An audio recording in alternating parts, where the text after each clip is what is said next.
दोस्तों, नरेंद्र मोदी की सरकार और खुद नरेंद्र मोदी को, रक्षा मंत्री राजनाथ सिंह को, एनएसए अजीत डोभाल को और देश के गृह मंत्री अमित शाह के साथ देश के वीर जवानों की ये वीर गाथा हजारों साल याद क्यों रखी जाएगी। ये सिर्फ एक एयर स्ट्राइक नहीं है, ये कोई एक हमला नहीं है। इस कहानी में इतनी कहानियां हैं जिसे सुनने के बाद आप अपने घर से ही देश की सेना के नाम एक सैल्यूट जरूर भेजेंगे। 90 के दशक से जिन कुछ चेहरों ने कश्मीर के भीतर शांति व्यवस्था को बिगाड़ने की कोशिश की, जिन कुछ चेहरों के दम पर पाकिस्तान भारत के कश्मीर पर आंख लगाए बैठा था, ये चोट उन आकाओं पे की गई। रॉ ने कुल 21 ठिकानों की लिस्ट पीएम मोदी के टेबल पे रखी थी।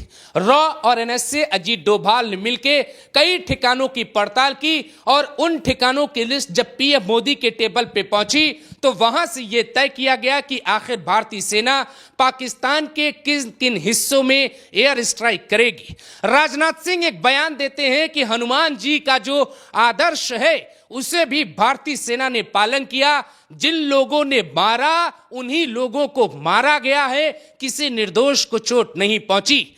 हमने हनुमान जी के उस आदर्श का पालन किया है जो उन्होंने अशोक वाटिका उजाड़ते समय किया था। जिन मोहि मारा तिन मोहि मारे।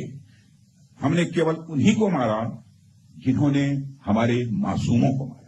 यह भारत जैसे देश में ही संभव हो सकता है, क्योंकि भारत ही इकलौता देश है जो वसुधैव कुटुंबकम का नारा देता है, जो बुद्ध का जिक्र करता है, जो शांति का जिक्र करता है। लेकिन इस कार्रवाई में 9 नंबर एक ऐसा है जिसे समझना होगा। 9 नंबर भारत में हमेशा चर्चा का विषय होता है। नवरात्रि में 9 दिनों का व्रत होता है, 9 दुर्गा का जिक्र होता है, 9 दिनों के भीतर ही पूरी प्लानिंग बन जाती है और 9 ठिकानों पर ही टारगेट किया जाता है।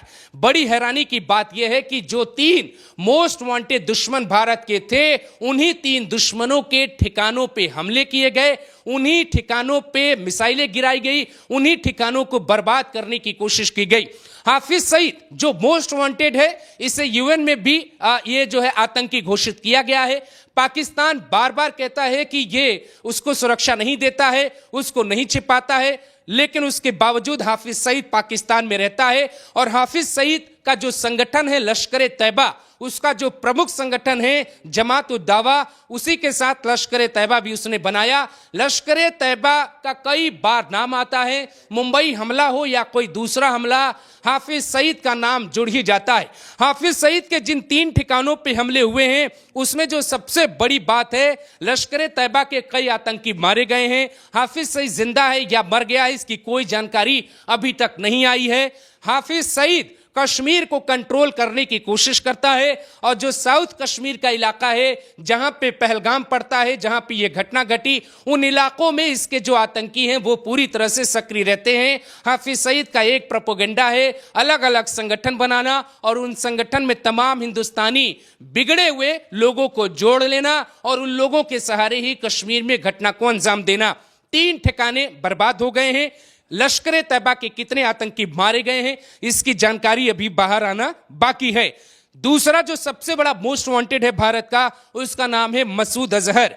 मसूद अजहर की कहानी बहुत दिलचस्प है। 1995 में यह कश्मीर आता है शांति करवाने के लिए। उसी दौरान इसको गिरफ्तार कर लिया जाता है। यह कुछ सालों तक भारत की जेल में रहता है। इसको छुड़ाने के लिए पाकिस्तान के आतंकवादी एक भारत के प्लेन को हाईजैक करते हैं। वो प्लेन चला जाता है अफगानिस्तान के कंधार में, वहां पे अजीत डोभाल जाते हैं। आतंकवादी उस प्लेन के भीतर होते हैं, लेकिन डोभाल जो है जाकर कहते हैं कि मैं आपको बचाने आया हूं और आपको बचाकर ही जाऊंगा। उसी दौरान इससे छोड़ा जाता है और उसके बाद से ये एक संगठन बनाता है जिसका नाम ये रखता है जैश-ए-मोहम्मद।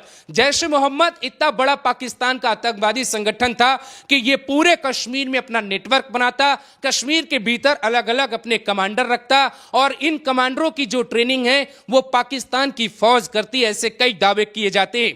मसूद अजहर तो बच गया, लेकिन मसूद अजहर के परिवार के कुल 14 लोगों की इन धमाकों में मौत हो गई है। इस हमले में उनकी जान गई है, जिसमें 4 उसके सगे हैं और 10 परिवार के लोग हैं। मसूद अजहर, इसके चेहरे, इसकी आंखों में हिंदुस्तान सुलगता हुआ आपको दिखाई देता है, लेकिन ये दहशत कितनी प्यारी है, इसके चेहरे का ये खौफ कितना सुकून देता है। इसकी आंखों के ये आंसू साफ साफ ये बयां करते हैं कि हिंदुस्तान की फौज ने जो एयर स्ट्राइक घुस के पाकिस्तान में की है, वाकई रोंगटे खड़े कर देने वाली है। हर हिंदुस्तानी का सीना गर्व से चौड़ा हो गया है। दोस्तों, मसूद अजहर रोते हुए, बिलबिलाते हुए बिल से बाहर आता है। वो कहता है कि खुदा मुझे भी मार देते, मेरे जीवित रहने का मतलब ही क्या है। ये खौफ अच्छा लगता है।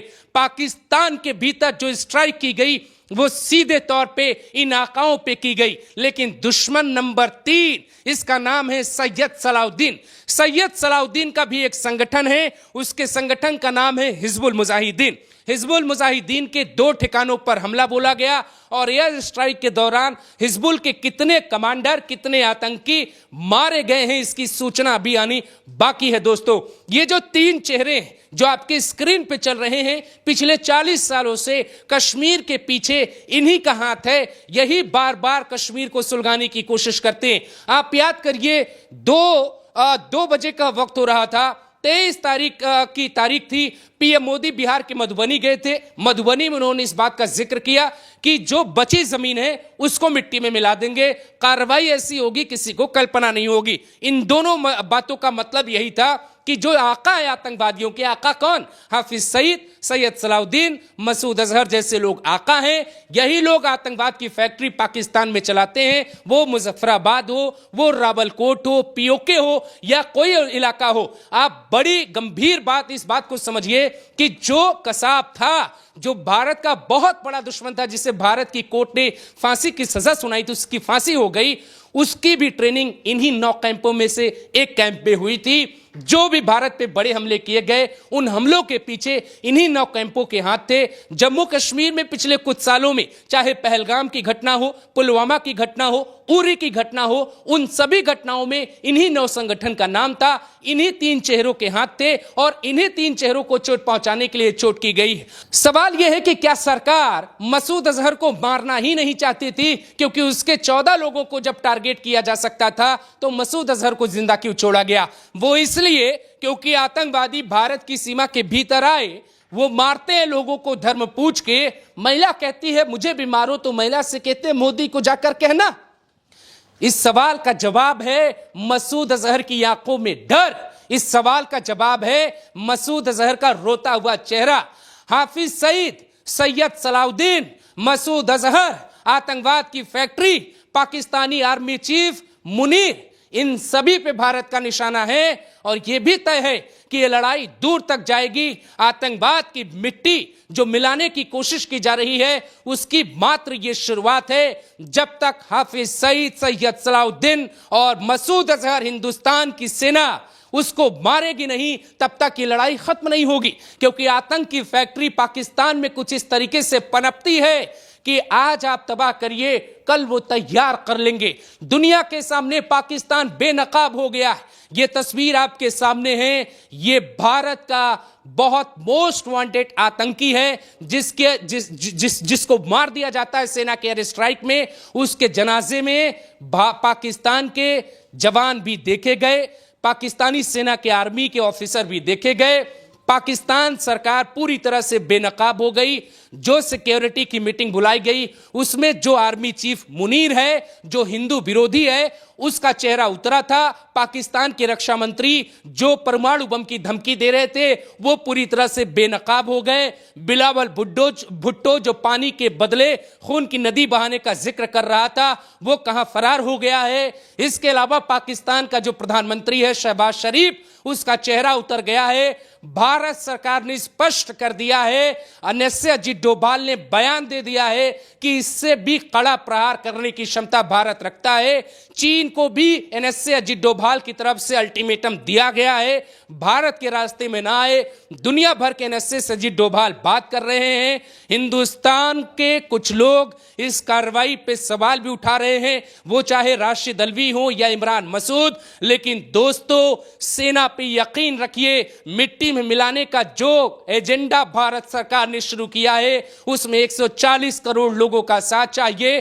2 रुपए जेब से खर्च भी हो जाए तो गम नहीं, लेकिन इन आतंकवादियों का जनाजा इन हिंदुस्तानियों की आंखों में एक तरसता हुआ वो सवाल है जो पिछले 40 सालों से इंतजार किया जा रहा है। ये जनाजे साफ बयां करते हैं, हिंदुस्तान आज नया हिंदुस्तान बन चुका है, विश्व गुरु बनने की कगार पे खड़ा है। दुनिया की चौथी सबसे बड़ी अर्थव्यवस्था पर बैठा हुआ भारत देश है। भारत को छेड़ोगे, भारत में आके धर्म पूछ के मारोगे तो इलाज इसी तरीके से होगा।